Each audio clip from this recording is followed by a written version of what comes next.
Assalamualaikum warahmatullahi wabarakatuh. Salam sejahtera bagi kita semuanya. Untuk pertemuan kali ini kita akan membahas tentang pengabdian kepada masyarakat, yaitu pemberdayaan masyarakat melalui Katana Keluarga Tangguh Bencana di Desa Patemon, Kecamatan Gunung Pati, Kota Semarang. Latar belakang, bencana alam menimbulkan ancaman atau bahaya terhadap kehidupan manusia, baik kerugian harta benda maupun korban jiwa. Kota Semarang dengan kompleksitasnya, aktivitas padat memiliki tingkat aktivitas yang cukup tinggi, yaitu adalah banjir dan rob, tanah longsor, serta angin puting beliung. Tercatat lebih dari 100 kejadian bencana alam dari 3 bencana utama tersebut pada kurun waktu 5 tahun terakhir.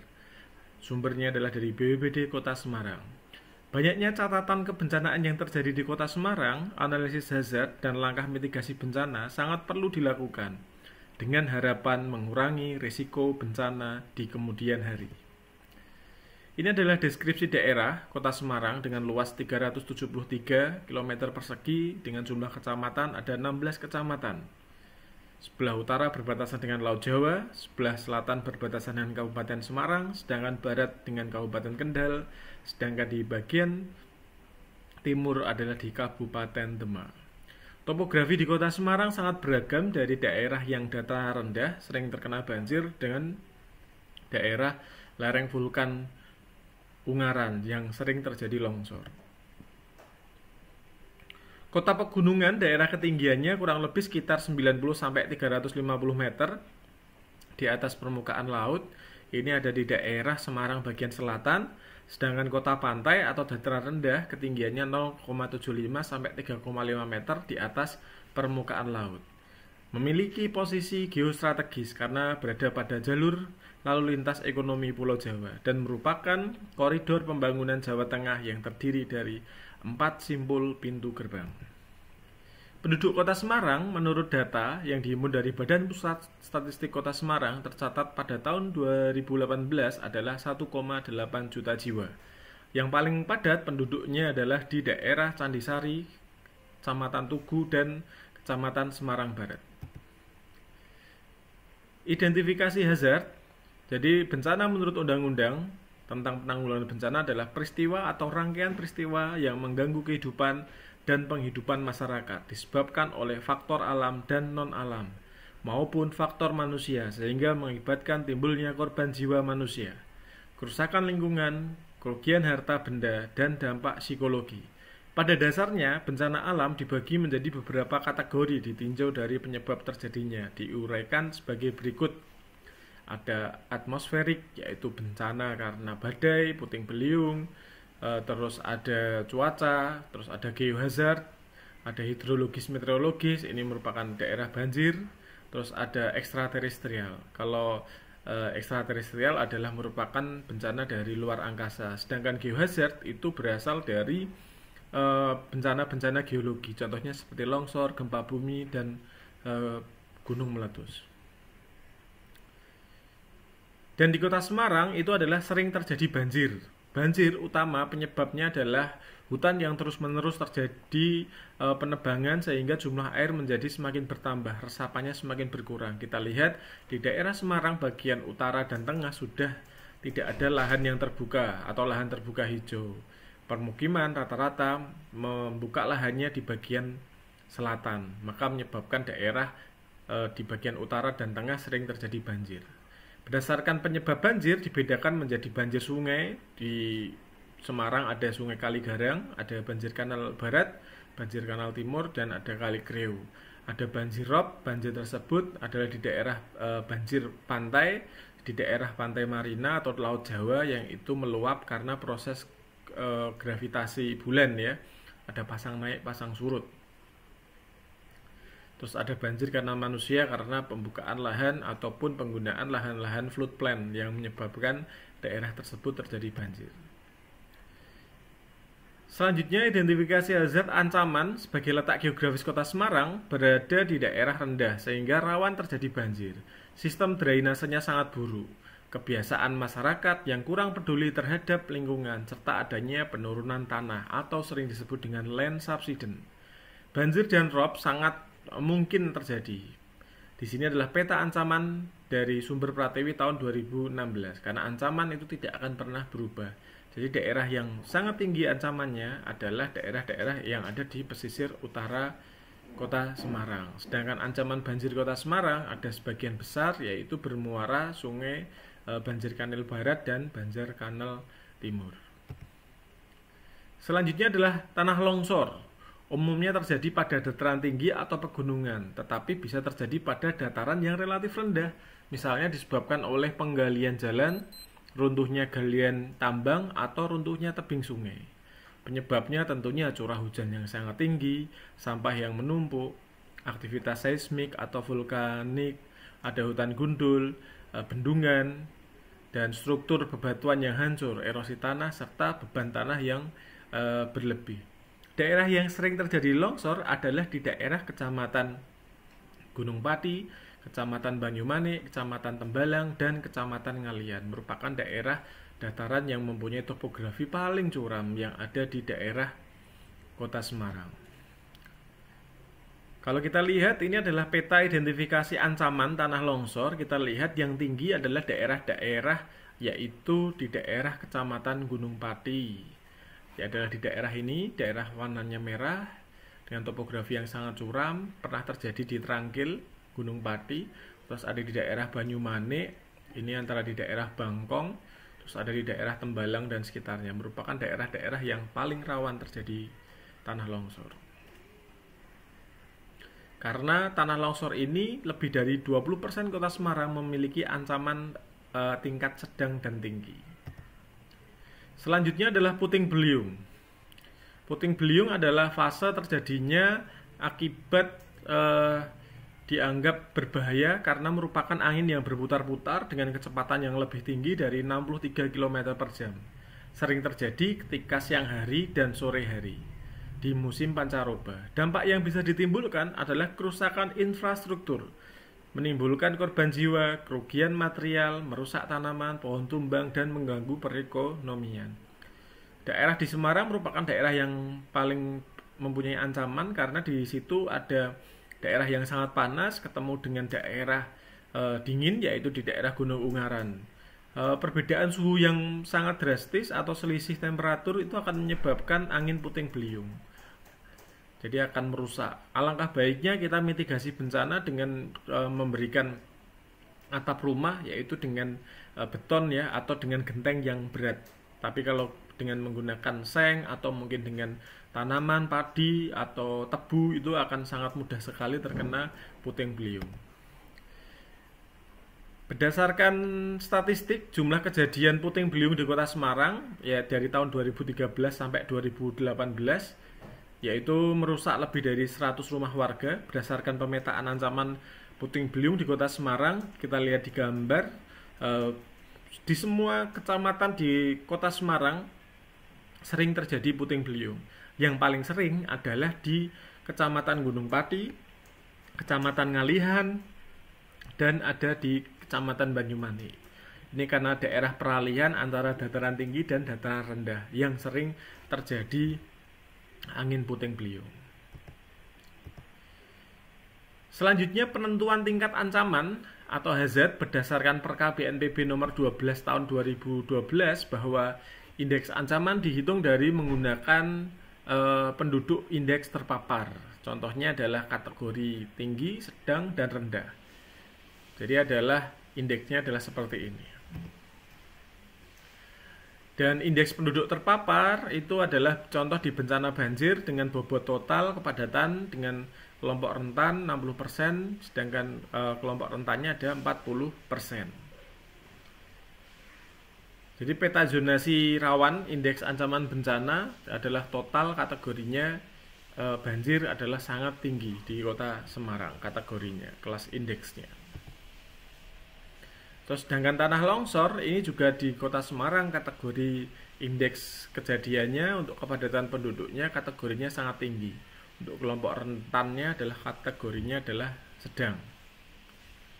Jadi luas ancamannya paling luas adalah di daerah Gunung Pati, di daerah Ngalian, itulah daerah-daerah yang mempunyai ancaman yang sangat tinggi, serta ada di daerah Banyumanik serta Gajah Mungkur. Sedangkan Puting Beliung ini adalah merupakan daerah yang sering terjadi di semua kecamatan ya, tapi tetap yang paling banyak di daerah Gunung Pati. Maka kita akan mencoba untuk meningkatkan kapasitas masyarakat Gunung Pati dengan pelatihan-pelatihan pengabdian masyarakat seperti sekarang. Jadi kalau kita lihat analisis tingkat ancaman banjir di Kota Semarang itu kategorinya adalah tinggi. Sedangkan analisis tingkat ancaman tanah longsor, indeks penduduk terpapar itu juga kategorinya tinggi. Sedangkan Puting Beliung adalah juga kategorinya tinggi. Jadi ancaman-ancaman 3 bencana ini adalah merupakan bencana prioritas yang dicanangkan atau mungkin didampingi BPBD dan BNPB untuk meningkatkan kapasitas untuk meminimalisir terjadinya korban jiwa. Analisis setiap jenis bencana, kalau kita lihat banjir itu sekitar 28 kejadian, sedangkan tanah longsor 78, Puting Beliung ada 45 kejadian. Jumlah kejadian bencana itu adalah banjir tadi, tanah longsor, dan Puting Beliung. Jadi analisis ini adalah banjir terbaru itu pada setiap bulan Desember dan Januari pada musim penghujan selalu tergenang airnya, yaitu di daerah kawasan kantor Kecamatan Genuk. Ketinggian kurang lebih sekitar 30 cm. Banjir membuat kemacetan yang panjang di beberapa jalan, khususnya di daerah Pantura, arah Demak, Genuk, Terboyo, dan Kecamatan Lama. Kondisi banjir di jalan utama Pantura dapat dilihat pada gambar. Kita lihat ini berarti memacatkan arus lalu lintas di Pantura. Tingkat ancaman banjir kita lihat tingkat ancamannya seperti yang saya sampaikan tadi di awal itu letaknya di bagian utara Kota Semarang. Tepatnya di Kecamatan Genuk, Semarang Utara, terus ada Kecamatan Tugu, itu daerah-daerah pesisir yang sangat berbahaya. Resiko bencana banjir dan rob adalah ini adalah resiko sosial, ekonomi, dan budaya, mempunyai dampak yang luar biasa. Salah satunya menimbulkan kerugian material, menimbulkan trauma bagi warga, berdampak serius bagi perkembangan ekonomi lokal, mengakibatkan kerusakan pada bangunan cagar budaya. Tentunya kalau di Kota Semarang ada Kota Lama, ada Lawang Sewu, ada mungkin ada Stasiun Tawang, Poncol yang sering terjadi banjir. Dan munculnya bibit penyakit seperti diare, gatal-gatal menjadi salah satu ancaman yang luar biasa dalam bencana ini. Selanjutnya adalah bencana longsor. Ini adalah merupakan bencana yang juga mematikan, biasanya terjadi juga di musim penghujan. Data statistik menunjukkan kejadian longsor itu terjadi pada bulan November, Desember, Januari, dan Februari. Jadi ketika tanah itu banyak terdapat hujan, maka dia terinfiltrasi, daerahnya sangat curam, maka akan sering terjadi longsor. Maka pentingnya sekali kita menanam tanaman di daerah yang mempunyai topografi yang curam. Fungsinya adalah untuk menahan daerah tersebut supaya tidak longsor atau tidak mengalami erosi. Karena awal mula dari longsor adalah erosi. Ada splash erosion, ada rill erosion, gully erosion, maka akan akhirnya terjadi longsor. Selanjutnya adalah resiko bencana tanah longsor. Ini tentunya sama seperti banjir tadi, kecuali dia berdampak tidak menimbulkan penyakit ya. Jadi menyebabkan harga tanah di sekitar longsor menjadi sangat murah, mengakibatkan kerusakan pada bangunan cagar budaya, tentunya berdampak serius bagi pembangunan dan pendistribusian barang. Analisis setiap jenis bencana selanjutnya adalah di Puting Beliung. Ini juga sering terjadi di daerah-daerah yang di ngalian karena curah hujan yang deras disertai angin yang menyebabkan rumah roboh. Selanjutnya Puting Beliung ini hampir semua kecamatan yang ada di Kota Semarang semuanya mempunyai dampak yang sangat luar biasa. Kota Semarang memiliki potensi angin puting beliung karena sebagian besar lerengnya datar, sebagian besar curah hujannya sedang, serta banyaknya peralihan fungsi kawasan yang bervegetasi rapat menjadi permukiman ini akan menyebabkan suhu udara permukaannya tinggi dan akan menciptakan angin puting beliung. Dampaknya menimbulkan kerugian material, rumah menjadi rusak, menimbulkan trauma bagi korban, mengakibatkan kerusakan pada bangunan cagar budaya, serta terhambatnya sistem transportasi jika jalan raya terhalang oleh pohon tumbang dan lain-lain. Selanjutnya, apa yang harus dilakukan ketika kita terjadi 3 bencana tersebut di daerah Kota Semarang? Maka kita akan melakukan namanya mitigasi bencana. Yang pertama adalah pemetaan. Melakukan pemetaan daerah-daerah rawan bencana. Peta rawan bencana akan sangat berguna untuk mengantisipasi kejadian bencana. Contoh daerah itu sering terjadi longsor, maka kita tidak boleh beli tanah di sana. Maka yang kita lakukan adalah penghijauan. Daerah sering terjadi rob banjir, maka kita jangan ke sana. Itu pemetaan itu untuk early warning system. Jadi kita akan mengetahui sering terjadinya bencana, maka kita harus menghindarinya. Yang kedua adalah pemantauan. Peringatan dini ini adalah memantau daerah-daerah hulu sungai. Kalau kita di Kota Semarang, hulunya tentunya di Kabupaten Semarang, di daerah Ungaran. Ketika airnya itu sangat besar debitnya, maka di daerah hulu akan memberikan informasi ke daerah hilir. Yang selanjutnya adalah penyebaran informasi kaitannya dengan BMKG, yaitu pemberian informasi kaitannya dengan curah hujan dan potensi bencana apa yang akan terjadi. Jadi peran BMKG sangat penting. Yang keempat adalah sosialisasi atau penyuluhan. Seperti kegiatan ini, yaitu pengabdian masyarakat, dapat dilakukan oleh WBD setempat atau kita dari Pusat Studi Bencana Fakultas Ilmu Sosial itu melatih atau memberikan aspek-aspek kebencanaan, mitigasi, penyelamatan, dan penanggulangan bencana kepada setiap elemen penting di masyarakat dan stakeholder.